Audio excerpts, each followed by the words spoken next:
New Mexico wants its electricity providers to be 100% reliant on carbon-free electricity by 2045. That goal is not only endorsed by the state's largest power company, PNM. Says it can likely beat it by 5 years, in fact. It signed off on the plan as part of a whopper of a bill called the Energy Transition Act. A recent article by Jen's Eric Gould of the Santa Fe New Mexican details the effort to pass the law, which also gives PNM a way to recoup its costs when it closes the coal-fired San Juan generating station in 2022. Now, instead of forcing the company and its shareholders to bear the cost, customers will pay for it through a charge on their PNM bill. And Tom, the law means PNM covers not just costs of closing a plant that says it wouldn't be profitable anyway, but $290 million of stranded investment. That sidesteps going before regulators who could have decided to allow a smaller amount.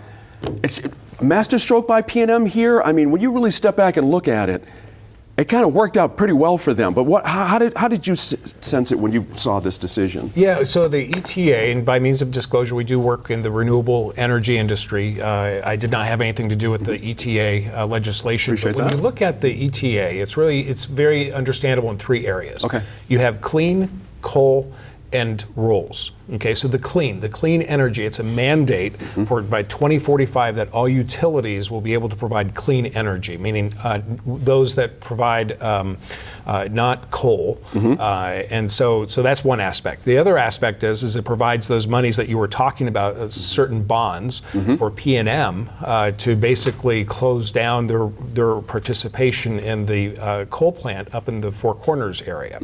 And then you hit the roll, which is what you're talking about the ratepayers with the PRC. Right. And the PRC and one of PNM's great nemesises in the new energy economy are really upset because they don't get a chance to have a say because the ETA basically bypasses the PRC in setting up their own sweet deal with PNM. That's right. So is it a good deal for PNM?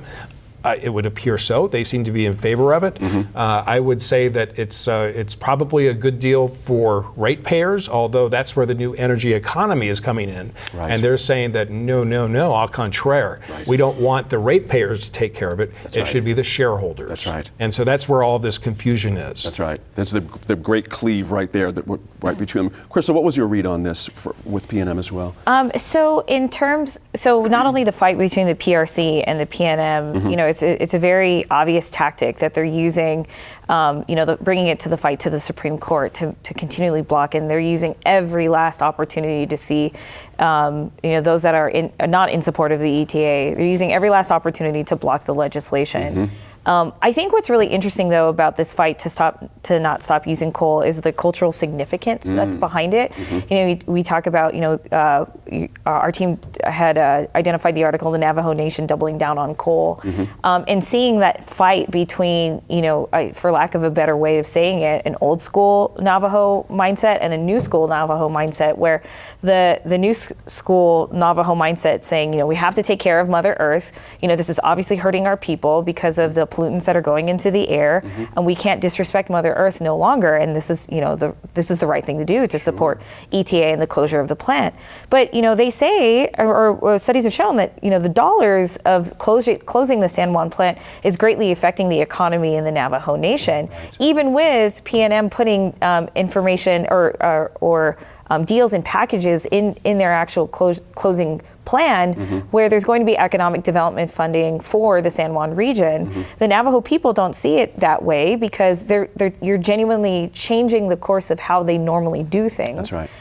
And now it just presents an interesting challenge. Besides not only supporting coal, supporting the stop to using coal, but the Navajo Nation has to think about new economic development strategies to support their communities. And sometimes that change is scary. But if pueblos like Laguna can come up with innovative economic development strategies, I think as long as there's a plan in place for the Navajo Nation to think about economic development, I think the ease of transitioning out of coal would be less stress-driven for that community. Glad you got that out there. Yeah. That's actually an important point. Serge, interesting, I want a little nuance that Tom kind of brushed when he did his bit there. This does not mandate renewables. Nuclear could still be out there. Do you know what I mean? It's a tricky, kind of a weird thing that folks have. Can environmentalists and everybody else kind of come to an agreement on this unless it's renewables? Because if they want to do something else, it's going to be a fight, it seems to me. I mean, this could be a fight in the making, but I think folks have definitely been supportive of this idea of let's go to zero carbon, right? Right. It's one of the most forward-looking progressive approaches in the country, and even the critics to this have not been. It's not been on that point, right? It's been about sort of who's paying for all this and whatnot. That's right. And we can once again come back to the devil being in the details, but it's a really great symbolic movement here. We're saying, like, this is a commitment that we have to non-carbon energy in New Mexico, of all places, right? That's right. To say that, I think it's huge, and I think it says a lot about what we want to be as a state and how we are, trying to be forward-thinking and going forward. The amount of nuclear energy, right, as I understand it, we already have a substantial amount of that going on now that has been possibly more controversial than I know, but I haven't noticed a lot of it. Right. Of course, it will ramp up. There are those advocates out there, Right. you know what I mean, that love nuclear, the whole thing. So it's. But I think it'd be a mistake to say, let's demonize this whole thing because it doesn't 100% say we won't use nuclear or whatever. This is a great statement of values and principles of That's a good way to put in it. terms of energy. Absolutely. Giovanna, something comes to mind about the PRC. I'm going to swing back to those guys for a second. They could have, instead of giving PNM 100%, there's a lot of percentages underneath that. It could have been a 50-50 split, 75-25. You see what I mean? It just 100% is like it's a win. It's incredible. When you think about how these folks are going to be able to deal with their costs now. Is that an idea that would have flown, perhaps, just kind of splitting the difference between these entities? I mean, I don't know what was all involved in that negotiation. I do know that PNM has protected its interests. As any player at the table would. Sure. Yep. I think no argument there. Another point that was made earlier. I think the Navajo Nation and the communities there may not have had the same access to that table to negotiate to protect their interests. So I think, again, in any transition, and to your point, this is great news. Like, glass half full or half empty. Like, we are going to have 100% of power from carbon emission-free sources by 2045 or 2040. And so, ultimately, like, that's awesome. That's right. And and how is that going to happen for all of the players at the table?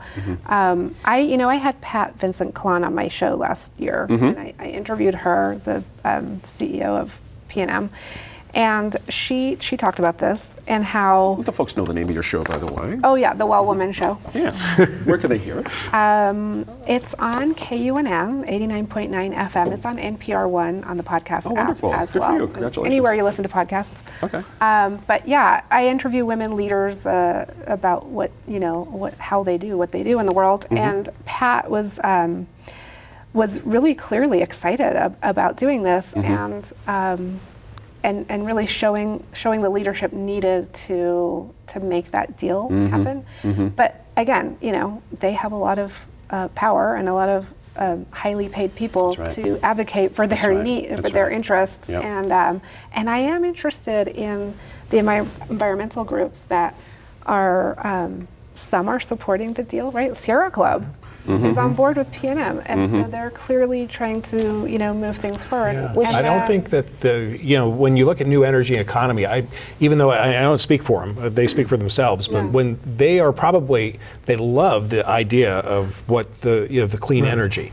They just don't like the idea of the PRC not having a role and having their opportunity. Absolutely. They have a That's whole well said. campaign called Transition Justice Campaign, and it's got very effective, highly regarded people on that campaign staff that are really concerned about that. I would have to respectfully disagree, though, that PNM didn't put the right people at the table, especially the Navajo Nation. Like, not only I didn't say they didn't put the right people. I said not all the people have been at the table. That's the part that I might in the conversation. Yeah, I might have to disagree with that one because they were very, very vocal people. Like, not only protesting up in Santa Fe with the PRC, et cetera, but the Navajo Nation is so powerful on its own that there is no way that they weren't in those critical discussions.